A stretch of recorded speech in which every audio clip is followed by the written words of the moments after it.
Wow. Ooh. Wow. Ooh. Mm. Wow. That Mm. got Mm. democracy now. Welcome to the Tampa Bay Breakfast Club. I'm your brother John. And this is Qiana. And this program is being brought to you as part of the New Image Project at the Community Development and Training Center, aka See That. See that. We'd like to thank y'all for tuning in, helping us to redefine what's cool, because smart is The new gangsta. baby. And if you don't know, now you know. Now you know. So when we say baby, so you remember the twins, Terrence, they were like went to BCC. It was three of them. Jonathan, I think their name was, and they did like this rap, and it was like they twins. One was a doctor. Like they all was like, like I'm twin, yeah, and I win. Yeah, and then they be like, and then strong black men, yeah. Come in, baby. Okay, yeah. Like I think of that, and I follow one of them. Okay, and I saw recently that they've graduated and like they doctors got they married. I know the one that I follow because one of them I can't find. Okay, right, okay, but Jonathan just kind of doing the research behind it a little bit. Like he's a professor, like at a college, the red one. Okay. The other brother, I'm not quite sure what he's doing, but the one that I follow, it did get his doctorate, married, got a baby. Okay. And so like doing the thing. Yeah. So strong black men. Yeah. My name is Terrence. Yeah. No, that was a good one. That was absolutely a good one. So before we go too far, we want to let y'all know that the Tampa Bay Breakfast Club is an independently produced program. The views, opinions, statements expressed by hosts, guests, or callers are their own and do not necessarily reflect the views, positions, or policies of Carafesta Radio. 99 Gems is ownership, management, affiliates, sponsors, or partners. And so, just know that it's us and not them. And we here for it. And so it is What's on Your Mind Wednesday. So feel free to join the conversation. Give us a call. Put your questions or comments in the chat. And we're going to talk about the things. You can give us a call at 727-637-2416. Again, we want to hear from you. 727-637-2416. Let us know what's on your mind. Also, y'all keep you alert and stay woke. Save the date. Stephanie A. Wynn, the founder of the Stephanie A. Wynn Foundation, is hosting the 4th annual Let's Talk About IBD Health Symposium. That's happening on Saturday, March the 28th at 10 a.m. in St. Pete. You can actually find out more about it by going to the Stephanie A. Wynn Foundation.org. And it's an event that's focused on advancing health equity, patient education for individuals living with Crohn's disease and ulcerative colitis, also known as IBD. So make sure that y'all check her out. And then we want to let you know, last night we had an amazing neighborhood association meeting, great meeting, lots of energy and excitement as we prepare for the block party, and lots of great information that was being shared with the community. And so we're going to be putting that out. I don't know why my computer tripping. But we're going to be putting out lots of things that we're going to be sharing coming out of last night's meeting. But we want to invite you all to join us for the Childs Park Community Block Party.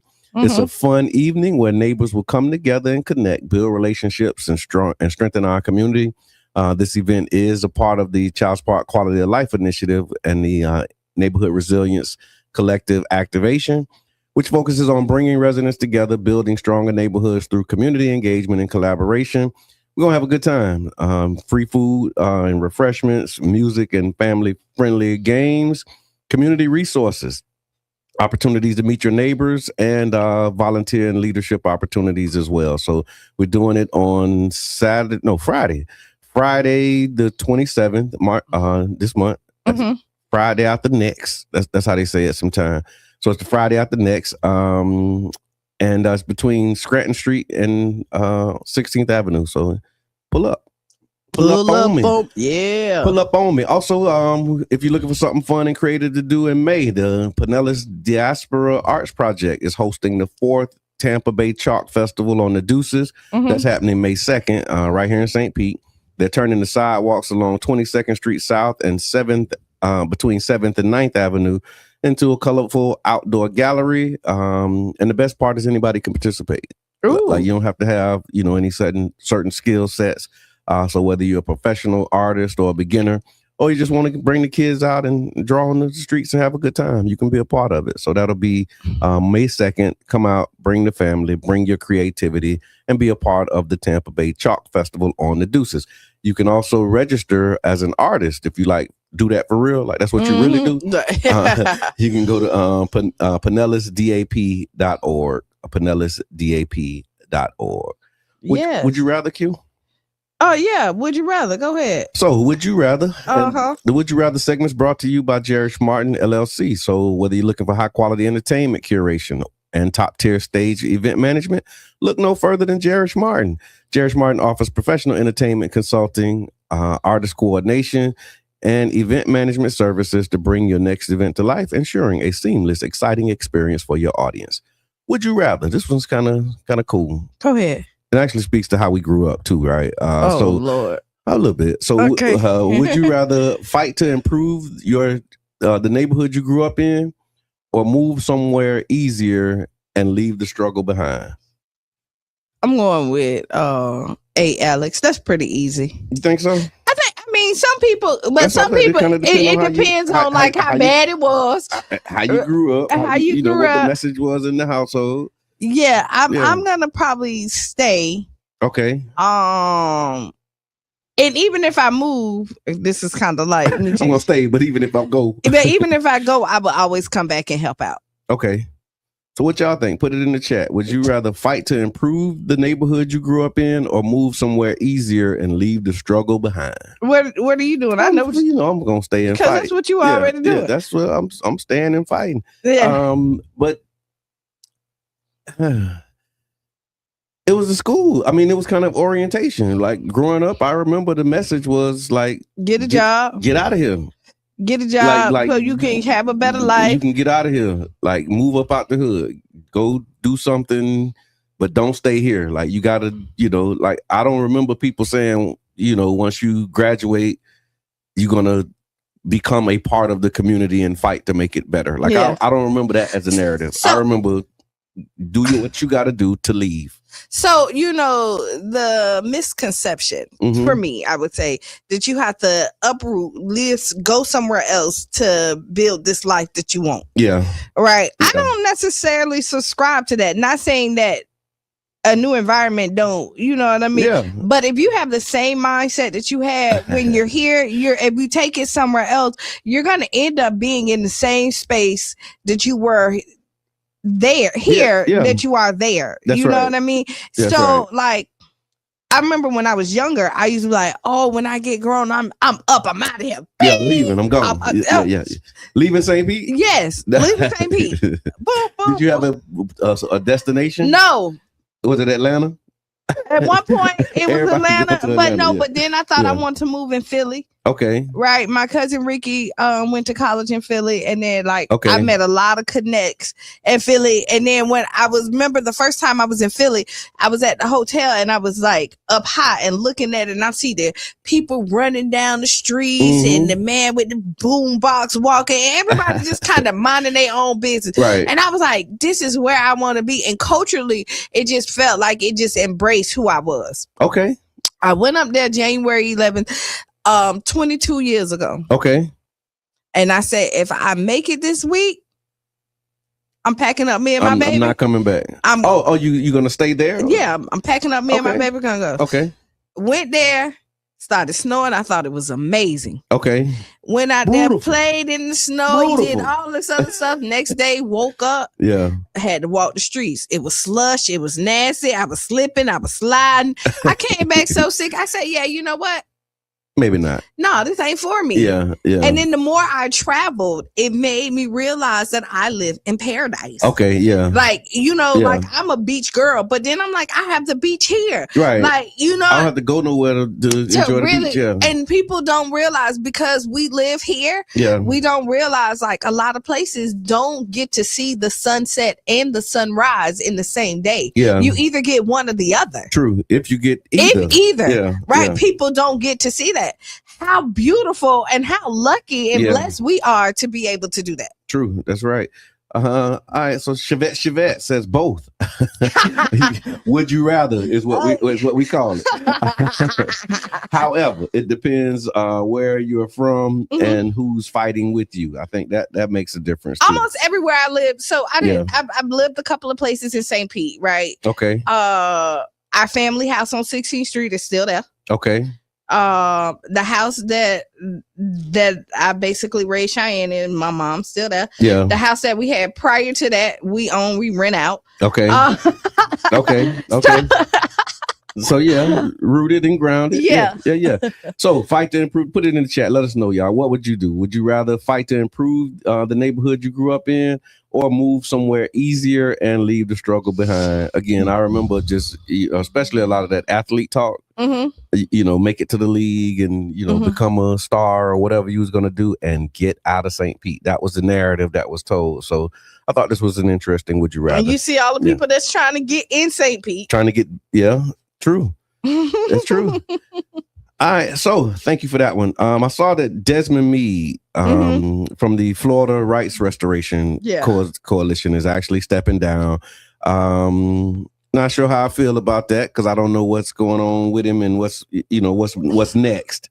But of course, there's always something next for somebody that's doing the work that he's done. So for those who don't know, Desmond Meade is one of the most influential voting rights leaders in Florida for over the past decade. And he has announced that he will be stepping down as the executive director of the Florida Rights Restoration Coalition. Desmond Meade actually helped to transform the organization into a national force for criminal justice reform and voting rights, particularly throughout the campaign that led to Florida's 2018 Amendment 4.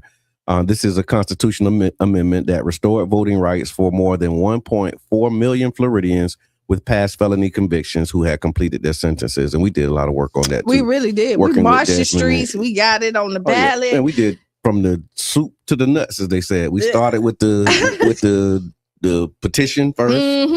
And then after the petition, like clearing it, getting the ballot language, and then getting it on the ballot. And then after it got on the ballot, making sure that people knew about it. And then afterwards, make sure because when it got on the ballot, it was passed, and DeSantis came in there and changed it. They did what they do. And then we went in, told people hey, don't worry about what they, and we got a solution for this. We'll help you pay your fines and fees.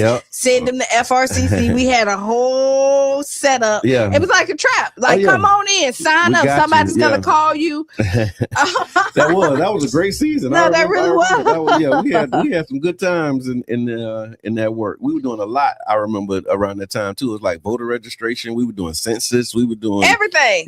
All the things. We got some. Because and the funny part, I worked. So at that point, it was just.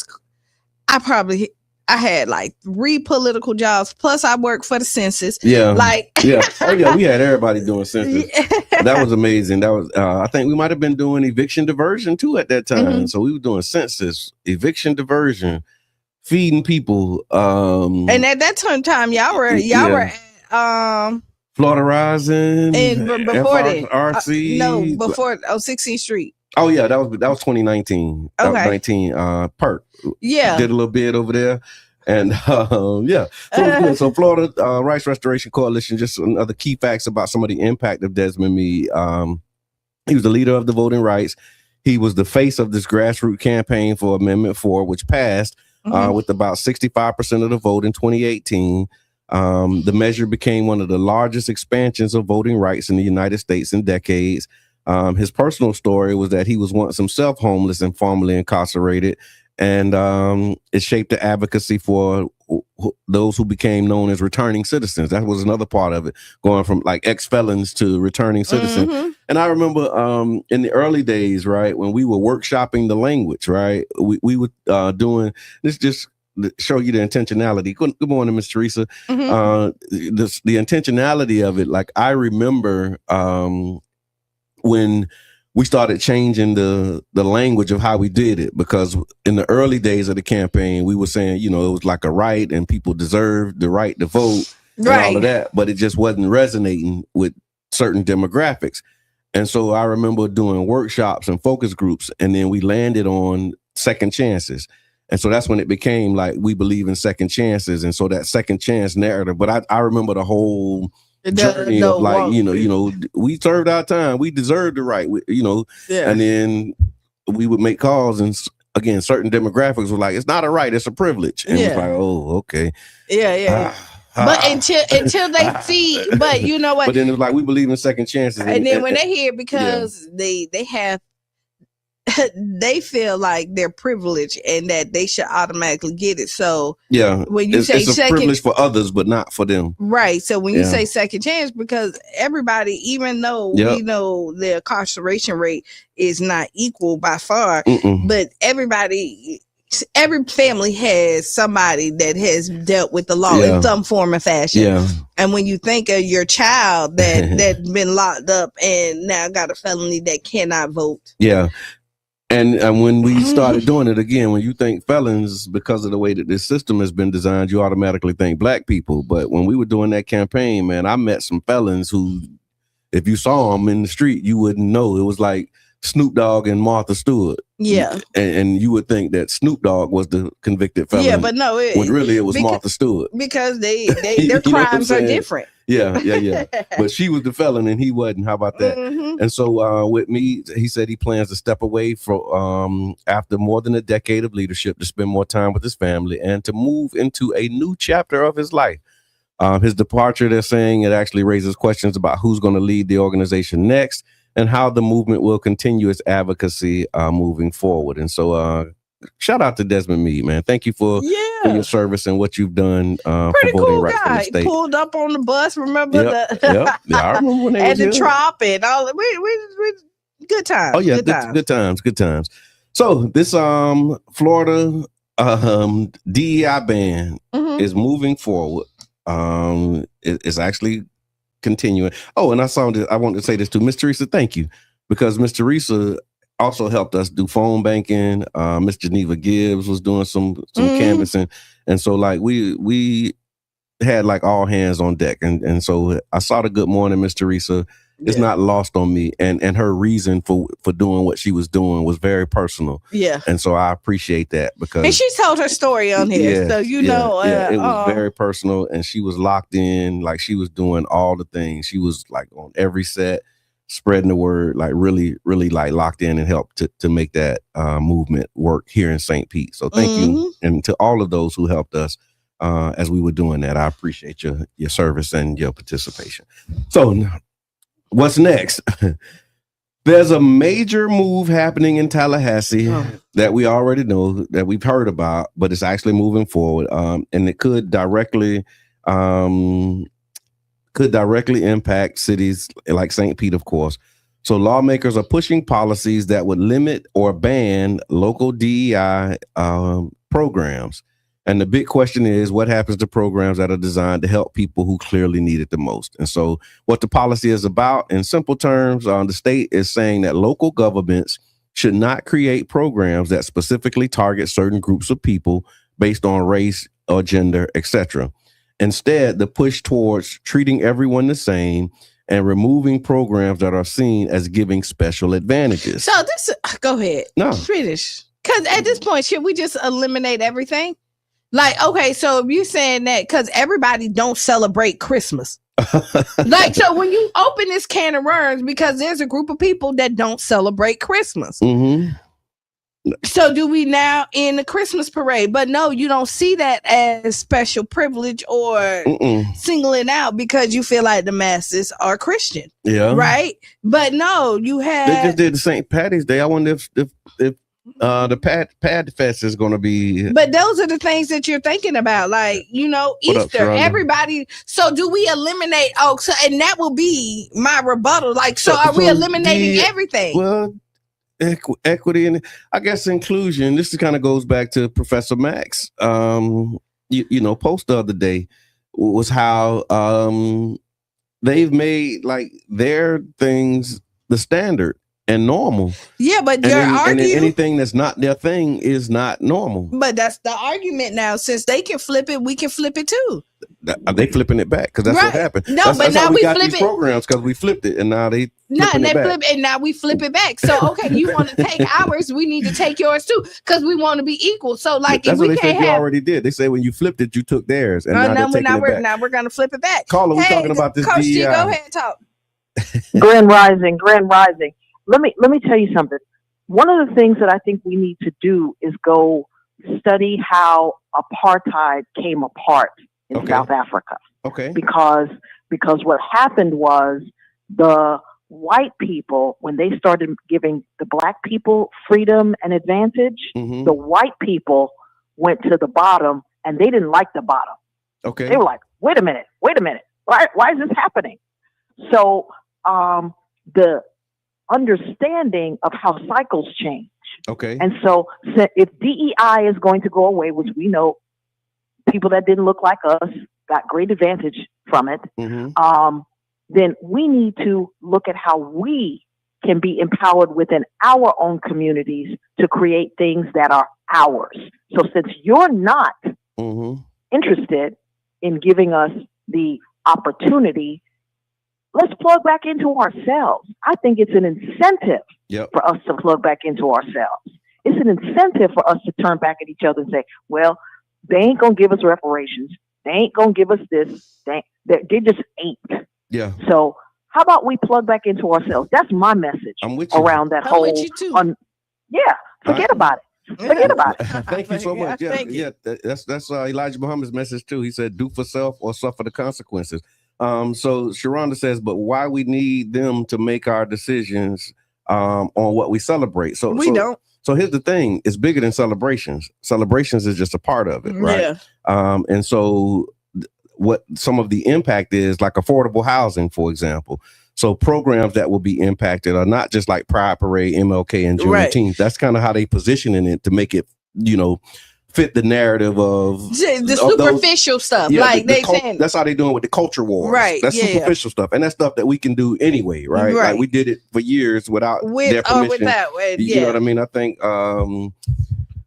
what's his name? Savelle Brown. He might have been getting like $2 or $3 from the city to do the whole thing when he was doing it. Or nothing at all. Or nothing at all. At the beginning. And then he had to prove that he was poor in order for them to even say he can do that. But here's the thing though. Programs that are designed for people who are making below a certain income are often tied to race and historic inequalities. So like down payment assistance programs, this is the kind of stuff like the bread and butter, right? So now we promote, because we know that we have been historically disadvantaged, locked out, redlined as it relates to the housing market. And they redlining now. They redlining. But they created programs like for down payment assistance, these workforce housing initiatives. Like these are the things that could be attacked. We did a study, I want to say 2021, that showed that Black contractors out of like millions of dollars of contracts with the city, I think at that time, Black people got like 60,000, which was like 0.something% of the contracts. And so when you're talking about doing business with the city, right? Everybody want to get that city contract. You get a government contract for your business, you good, at some point. And what happened was because of the disparity that was shown up in the study, they created a minority and small business program, and it created the supplier diversity program. So this caused contracts to be aimed specifically towards Black and minority owned businesses that included women. These programs will also be targeted. That microfund grant that they were celebrating, that microfund program was specifically targeting businesses that were historically disadvantaged. Programs like that would be attacked. The whole South St. Pete CRA. So South St. Pete CRA has an equity-focused investment lens. And so because it's focused on historically underserved neighborhoods, Black business corridors, etc., if it includes the word equity or targeted populations, it could be challenged. And the other part of this is the way that they're spooking people is because regular citizens can sue. And so like the government is not riding around looking at your program. They're not doging your programs up. It's people who are in the community saying, wait a minute, I went and applied and they told me that this was for at-risk youth. or this was for a specific neighborhood, or this was for reentry, people. And I'm not at risk. I don't live in a special neighborhood, and I'm not a reentry person. But so they're discriminating against me, and then they file a lawsuit, and then now the law in the state of Florida will be on their side. I would say use their playbook against them, right? So we know that is happening. Just like when they come in and they say that you have to be for the community when you come and build up apartments, you give a small selection for other people. Yep. Like, you know what I mean? Like, this is what it's for, but no, anybody can apply. Yeah. No, and so here's another part of it. So like the neighborhood work that we're doing, the quality of life work, any data-driven efforts that identify disparities between neighborhoods, these are programs now that could be challenged, right? And so it's more than just a celebration. Yeah, it's a whole lot more. It's way more.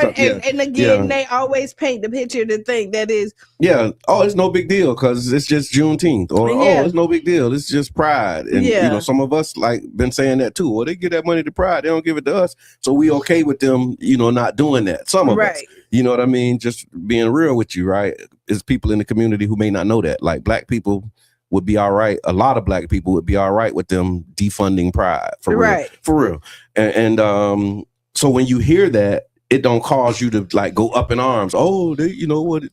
I ain't with that junk anyway. Yeah, but when you think about all your programs that's leaving from your neighborhood because it's minority Black, because it's majority Black, especially the business owners, and then the unfair of it again is because you can't afford it. Now somebody in a doctor that's in Short Acres or Terra Verde that have millions of dollars in there can now apply for the same thing and get it, and you can't even pay your mortgage. Yep. And you're disqualified for it because of your skin color. Yep. And the program that was designed to acknowledge that, because we knew for years, like we locked y'all out. It's like we started the Monopoly game. We ran the board a few times and then we allowed you to get in. But we had them bought up all of the property, bought up all of the things. And now you keep landing on their spaces and you have to pay them like you already disadvantaged. And so the program was designed to like try and make an uneven playing field a little more even, and now they saying, and I hate we have overcome. Is that like they feel like on the they're handouts, they're lazy, they try to get up, and everybody's not lazy, everybody's not looking for a handout, but it is true that when you look at, they're not getting the jobs, and there are some that do. Like again, I will say. We go back to the mindset, right? Yeah. But everybody wasn't poured or was given that chance. Let me say that. Like, because every parent don't pour into their children and tell them that they're great. Yeah. Every parent doesn't tell them like I want you to do better than me. Every society doesn't hug on you and nurture you to be the best version of yourself. Yeah. And so when you know better, sometimes you do better, not always. Yeah. But a lot of times this is your norm. So you think this is what life is supposed to be. And if they could, they would. You know what I mean? Yeah. Most people, not all. Yeah. But when you know better, you do better. And so, keep your eyes on it. That actually is moving forward. You're right, Coach D. Everybody isn't poor. But I've seen some people with financial resources but poor mindsets, right? And so it's all in how you define it. But keep your eyes open on that one because it is moving forward. I think the governor is set to sign it because the House passed the Senate's version of the bill, and so now I think it's going to Governor DeSantis, and it's going to become the law of the land. I did see this too while we was talking about law. There was a funeral home fraud that I saw. So it's a tough story, but it's also important. A former funeral home owner has been sentenced to 18 years in prison after taking money from families for cremations and in many cases giving them fake ashes instead. So horrible. What happened? So Carrie Halford, a former funeral home owner in Colorado, was sentenced to 18 years in prison. Her and her husband hid nearly 2,000 decomposing bodies in a building. Families paid for cremations, but were often given urns filled with concrete mix instead of ashes. In some cases, the wrong bodies were buried. The remains were left to decay for months or even years. What's the point of it? Like, if you already have the machine to cremate, what is the point of keeping dead bodies? Like, what is... There's something really wrong with you. Yeah. Like, really, like, what is... Like, because I have a dead battery and I want to get rid of it. Yeah. Like, I don't want it in my car. Yeah. Why would you want dead bodies just in there? Yeah. 200 decomposing bodies in the building. So they was booming. I wonder what they was charging for these cremations, so-called cremations, because, I mean, how you let this thing get to 200? If you think about at body number 4, body number 6, body number 10. And for some people with baby, religion, we got 30 bodies back here. How you let it get to 200? I just don't get it. It makes no sense. Like, it really made that. And just think about people who believe in like the rituals that need their body to release their souls. Yeah. And they thinking that they went to you to get it, and then they did their ceremony, and then they went and they thought they spread the ashes or whatever the case may be to it. That is horrible. When the whole time you spreading concrete mix horrible instead of ashes. So they said the bodies were hold on. So this what you just said. So the impact wasn't just a fraud. They said this was some of the people. It caused deep emotional trauma. Families reported feeling guilt, shame, nightmare, panics. Also feeling like they failed their loved ones because, they entrusted them. One victim said, she took my money, and instead of taking care of my mother, she took care of herself. Some other things that they found. Investigators also found that $130,000 was taken from families through insurance policies, because I guess with the pre-burial, you prepay for your burial. Yeah. So they was prepaid burials. And so when you show up, I guess maybe that was a part of what caused the problems. People prepaid for these services, and then they've already spent that money. Yeah. And now you got to deliver on the service that somebody paid for. They might have paid for it 5-6 years ago, 8-10 years ago. And now you got to make that right. And you don't have the money to make it right. So now you just spent the money. You just stacking the bodies up. They also had nearly $900,000 in pandemic relief funds that they spent. They were just doing all kind of stuff. And so the lady said that she was manipulated and abused by her husband. And so she acted out of fear and desperation. But many of the victims rejected that, saying that she knew what was happening and she also chose to participate. So, I mean, I can understand somebody at fear about something, right? Yeah. But if you leave the side of your husband at any point in time and you have freedom to kind of, you can make a call.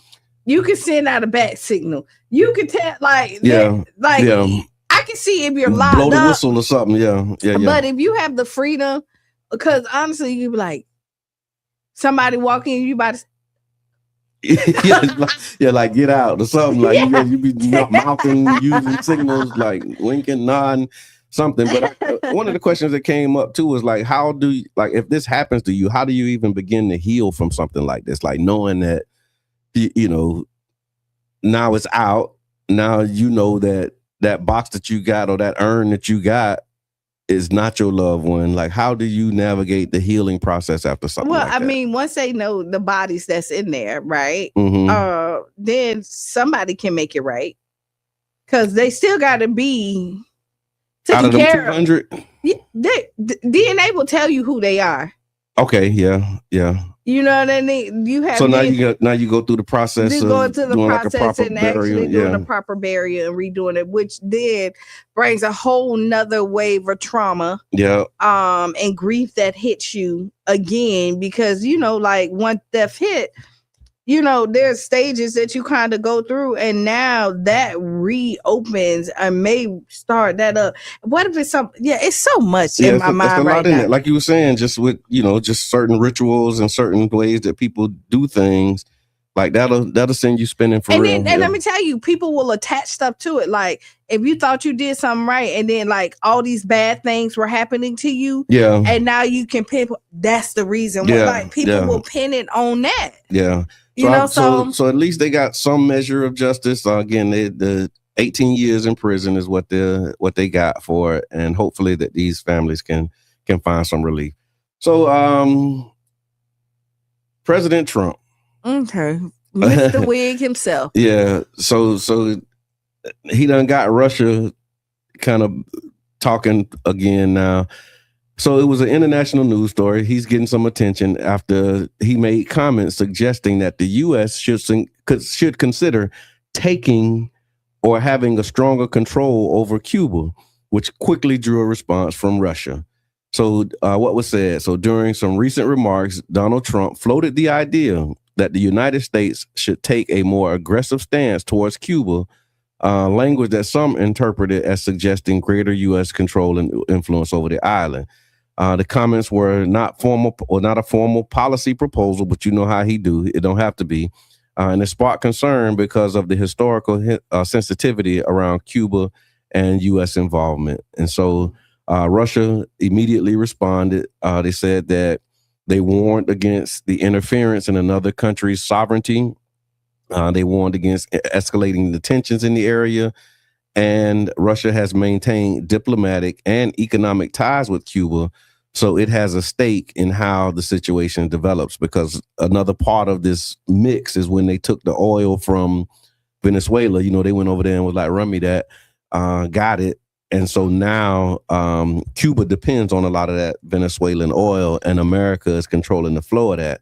And so with these shortages that are happening, Cuba has been struggling. Like, they just had some blackouts. They had power outages because they got these oil shortages. Yeah. And it's causing a lot of unrest on the island. And so now Trump is seeing this as an opportunity to be like, okay, they weak now. We can just take it. So I'll tell you this. You ever had a pot that you put too much in and you put it in and it started to boil and then it overflows and then you end up losing a lot of it? Mm-hmm. I think that's where we're at right now. Like, you know how we're just everywhere and trying to pull all this stuff in. There's no way that you can manage and do this properly across the board. You know, I think I think this was in the same press conference, because I saw a clip of it, and it was in the same one when he was talking about how Iran threw them for a loop. Like, they thought one thing was going to happen, and then they was like, well, they started after we attacked them, they started attacking everybody. Yeah. Because they operating from like the friend of my enemy is my enemy. Yes. Right. And so I can't get you. I'm gonna get your cousin. I'm gonna get all your people. Like, you got all your people over here. I can't get all the way over there to you yet, but I got all your people around me, and that's what they did. So they launched strikes on like what is it, Qatar and the UAE, and all of these places where America has strongholds. And Trump was like admitting, like, we wasn't ready for that. Like, we wasn't prepared. And they were shocked, you know, when they did that. And so, again, to your point about the pot overflowing, it's some things that he's doing where you can cause a reaction that you're really not ready to receive. So, and he's such a liar. Oh yeah, come on. Like, it's going great. We got to great. It's the biggest, the greatest, the whatever. Everybody's working with us, and nobody's returning. Nobody's returning the email, the phone call, the text message. You're left unread. For real. And so keep your eyes on that. Again, it's a lot to pay attention to that's going on in the world, and so just keep your eyes on what's happening with Cuba. Again, that's 90 miles away from Florida. That's not that far. Yeah, not that far at all. Not that far at all. Cubans that are here, and Cubans on the island. So let's see what happens. In other news, I did see that Michael B. Jordan, he won the 2026 Academy Award for his role in Sinners. He's had an awesome year. Yeah, I mean, well deserved. Yeah. If you saw Sinners, then it absolutely was well deserved. And so, and you know, some people haven't. I was talking to somebody. They say, "Did you see Sinners?" I said, "Yes." It's like, I haven't. I say, well, today is a good day to watch it. Yeah. Right. It was cold outside. This was yesterday. Okay. And cold, go away. Yeah, right. That's a whole nother thing. Yeah, we do need cold to go away. And we're gonna talk about that in a minute too. I actually had something on that. So with Michael B. Jordan winning the Academy Award, it is his first award. They're saying it was his first Oscar win, his first nomination, and a major milestone after years of high-profile roles. He won because he played two characters, actually twin brothers in the film, a technically demanding performance that stood out to a lot of the people who made the determination on the Oscars. You know, when you play two people, it's usually a good sign. Yeah. Remember when Will Smith did it? Okay, yeah. Did he win for that? I think he won. He won for playing Serena and them daddy, didn't he? That was after. Okay. That was the Serena and them daddy came afterwards. Okay, got you. When he did the Gemini thing. The Gemini, okay, you know. Okay. So yeah. I mean, yeah. Look. Kudos. Yeah, shout out to Michael B. Jordan. Again, well deserved. I was watching the clip and they were saying even like how he held his face. Like one of the twins had dimples and the other one didn't. Like stuff like that. They said he would like change shoes so that he walked different when he do it. Like he really like locked in and pulled that off. And so absolutely well deserved performance for Michael B. Jordan. Speaking of the cold. Where's this thing? Charlie Funk said he liked the cold. I don't like the cold really ever. I like a little bit of it, but not in spring. No, it's 40 degrees when you walk out there. Like you gotta wear coats. Like what is this? Not in the spring. People are coming here to enjoy the beach, and now they bundled up. And then I ain't even people. I ain't coming here. I live here, and I want to enjoy the beach. And now we bundled up. And so yeah, it was a massive storm that's bringing this cold, and it was actually a whole bunch of other weather that brought it in. I was trying to find it. I had it in an flights earlier are being version. canceled not only because of the war, but because of the storms and all this other stuff. Here we go. Go ahead. Parts of the Midwest and Great Lakes, they got blizzard conditions and multiple feet of like double-digit feet of snow. At the same time, the South and East Coast faced severe thunderstorms and possible tornadoes.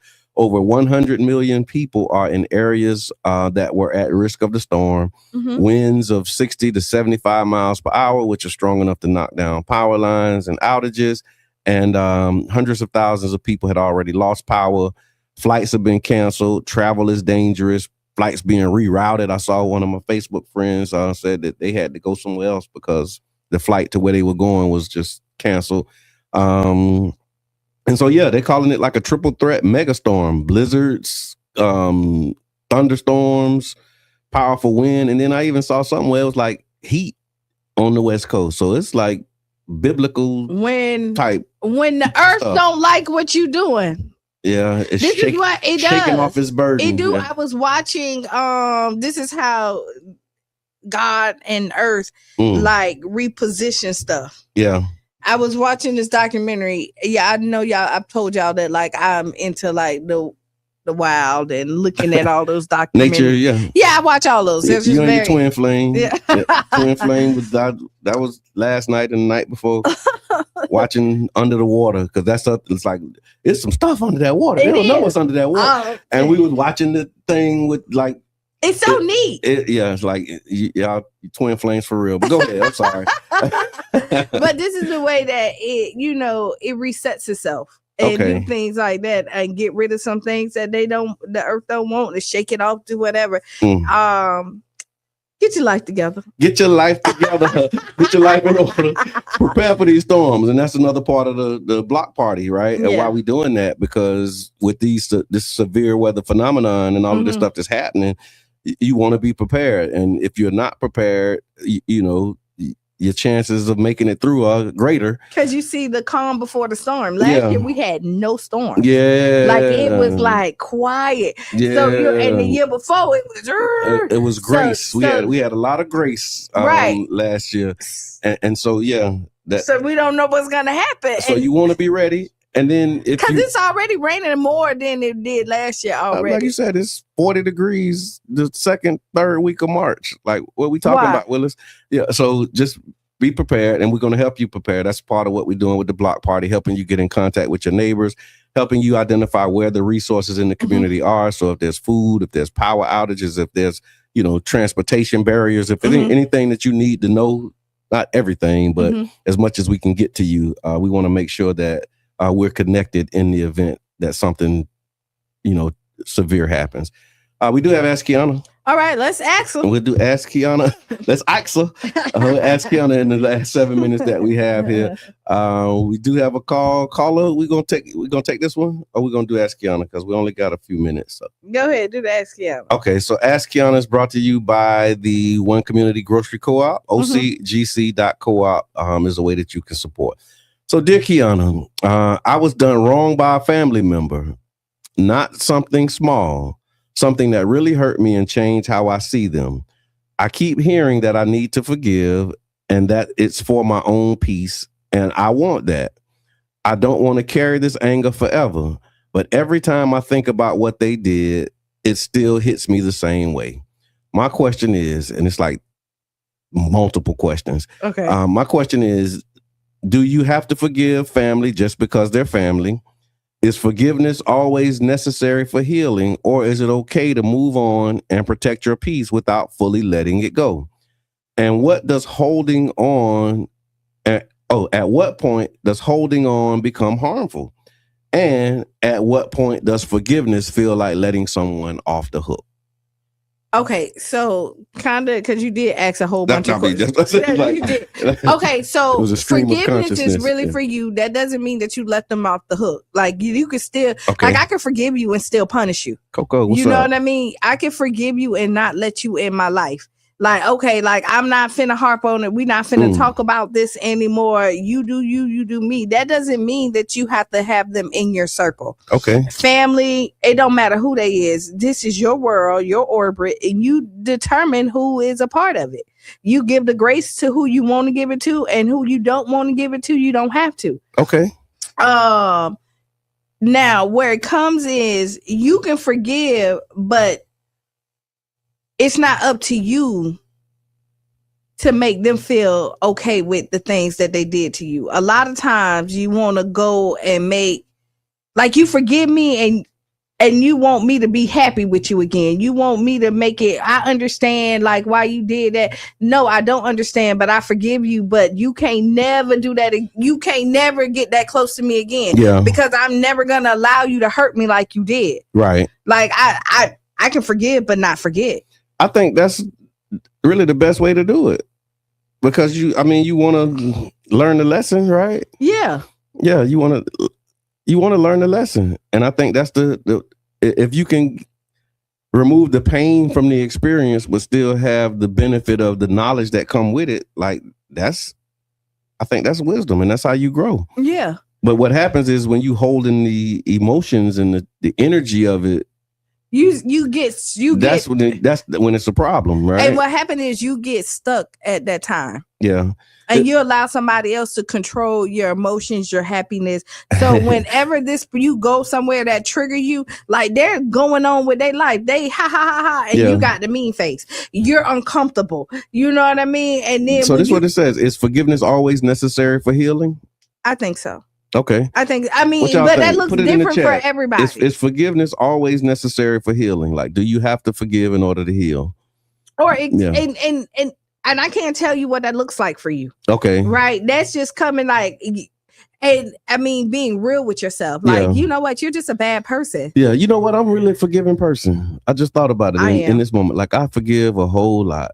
I forgive a lot. And I forget too. That's part of it. I forgive and I forget. Like when I let go, I really let go. Like I remember a couple of instances where somebody had to remind me of how somebody did me wrong. Mm-hmm. Well, because I'm like engaging and interacting with that person, and he was like, "Man, how can you do that? Remember when he did that?" And I'm like, "Oh yeah, that's right.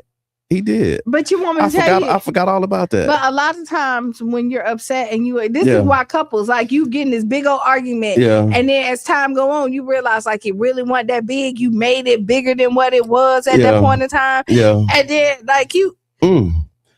So, now look, you got my wheels turning. I got to do some deep self-analysis and self-examination, because I'm talking about remembering and not forgetting the lesson. But I don't forget the lesson.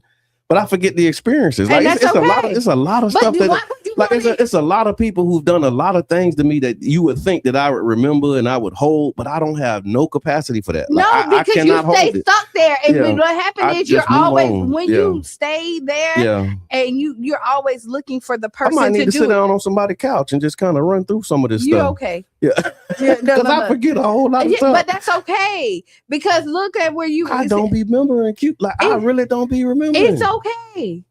Because what happens is it allows you to move forward. That's not holding you. And I'll be gone. Right. Once you start to remember all the things people did to you bad, it start to anchor you down and hold you in. That's and true. then you start to get this grudge for life. And then you start to look for everybody that's doing you wrong and forget all the beauty that's out there. That's true. So Thank you for that. this is why you that's don't relief, need because to. I'm really like processing this. Like I forget so much stuff. No, let that go, because what will happen is it's gonna hold you down. That's gonna be your narrative. Well, I'm free as a bird because I wake up tomorrow. That will become your narrative. Yeah. And do you want that to be? Nope. Oh, everywhere I go, somebody trying to. Oh, I see them. They don't want me to do good. No, but there's so many people that do, and so you focus on and look at all the goodness. That even though you could say that these people did you bad, but look at all the people that you did good. So you're gonna let these 10 people dictate.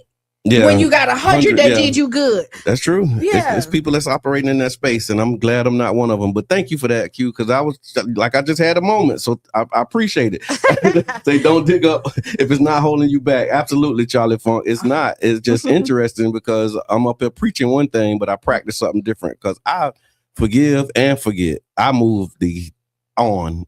Sometimes I'll move on, buddy.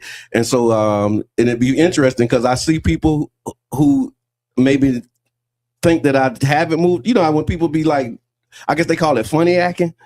They be acting real funny, and then that's when I remember, oh yeah, they acting like that because they did me wrong. Ain't nothing I did.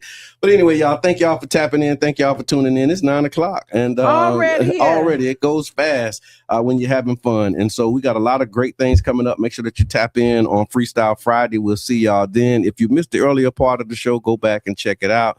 Up next, we got Sister Hughes. Lose your shoe. Shout all around the house. This has been the Tampa Bay Breakfast Club. I'm your brother John. And this is Qiana. And we out. Bing, bing.